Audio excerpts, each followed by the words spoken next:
আপনাদেরকে বলেছি, অনেকে আমাকে জিজ্ঞাসাও করেছেন, কেউ যদি কুরবানির চামড়া মাদ্রাসায় দিয়ে দেন, আলহামদুলিল্লাহ, আপনার যেই মাদ্রাসার সাথে ভালো সম্পর্ক, যেই মাদ্রাসার সাথে আপনার সম্পর্ক রয়েছে, আপনি যে কোনো মাদ্রাসায় যেখানে লিল্লা বোর্ডিং রয়েছে, ছাত্রদেরকে ফ্রি খোরাকি দেওয়া হয়, এমন যে কোনো মাদ্রাসায় আপনি কুরবানির চামড়া দিতে পারেন।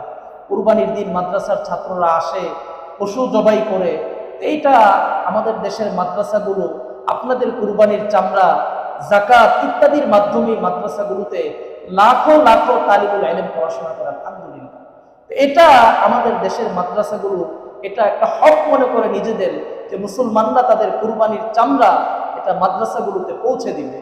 এক সময় তো পৌঁছে দেওয়া হতো, এখন মাদ্রাসার প্রতিনিধি আসে এটা নেয়ার জন্য। কোনো প্রতিনিধি আসলে আমরাও সেটা মহব্বতের সঙ্গে তাদেরকে পৌঁছায় দিব ইনশাআল্লাহ। আমার একটা চামড়া যদি কোনো মাদ্রাসায় যায়,